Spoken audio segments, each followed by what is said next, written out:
Good morning guys. Ito naman tayo si Bicolano Oragon at your pre-service, cellphone pre-service. Meron tayong tanggap ngayon na Samsung. Ayan, nag-charge naman siya pero parang fake charging. Tapos ang ano niya mababa charging sa schematic. So check natin kung charging pin lang o charging board na. Let's go boys, check natin. So ayan guys, so may ano siya, nag-ano lang, tapos dito may ayan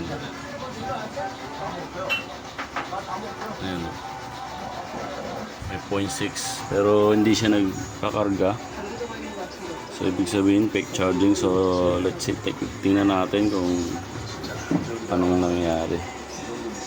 Paramihan ito ano charging board ang sira nito.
I-shock muna natin yung battery niya para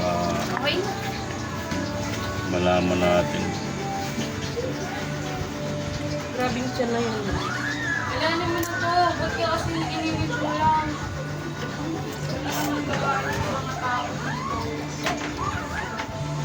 Ako na magsain.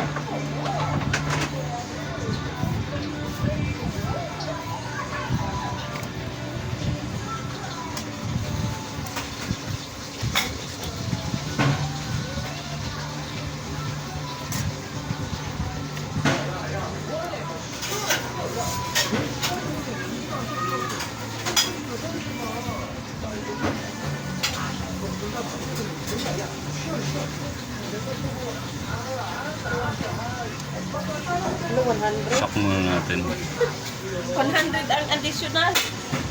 Dami.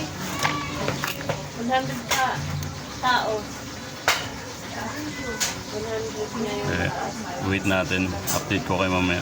Yan na guys, tanggalin natin. More than 1 hours na siguro ito, naka 30 minutes naka-charge. So check natin kung mabubuhay yung unit. Pag nabuhay yung unit, so that's good ano. So yan, nabuhay.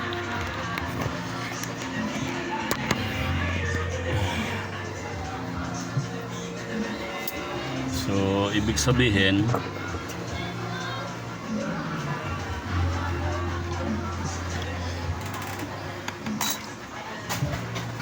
sa linya ng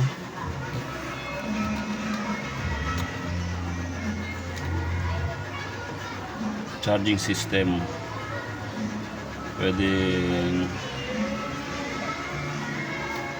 pero titingnan pa rin natin sa schematic. Iyan natin kasi kanina hindi nag-on, ayaw mag-on kasi hindi nagkakarga yung battery. Ngayon sinak natin, narekta muna natin, may battery na. So yan, diba? Check natin kung gagana tong charger, kung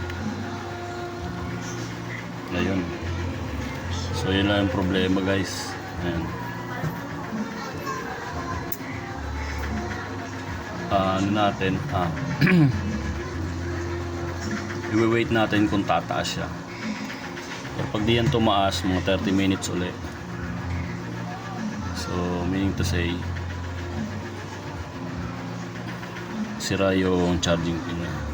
Pero may schematic record siya 0.7 ampere mataas na rin yun, pero let's see kung tataas siya ng mga 45. Yan, pag tumaas yan, ibig sabihin okay na yung unit na to. Shinak lang natin yung battery, so naayos. Hintay tayo ulit mga 30 minutes. Ayan guys, mga 10 minutes na siguro lumipas. So check natin kung umangat. Yun, umangat. Ngayon na 43 lang. Ngayon 45% na. So ibig sabihin goods na siya. Battery shock lang natin yung ito lang inano natin yung item na yan. Yan, so naayos natin yung cellphone ng ating customer. So wala nang babayaran, naayos natin, wala mang pinalitang pyesa, hindi tayo nagpalit ng charging pin, wala tayong ginalaw, binuksan lang natin tsaka shinak yung battery, okay na. So goods na yan sir, goods na. So yan guys, okay na. So pag may mga ganito kayong unit na gusto nyo paayos, so chat lang ako, PM, punta lang dito sa bahay na kung sino yung malapit, punta lang kayo, free service tayo. So yun, kung nagustuhan nyo guys yung video kong to, follow nyo naman po, follow and share para ma-avail nyo yung free service natin, para makamura kayo ng pagpapaayos ng cellphone. Thank you.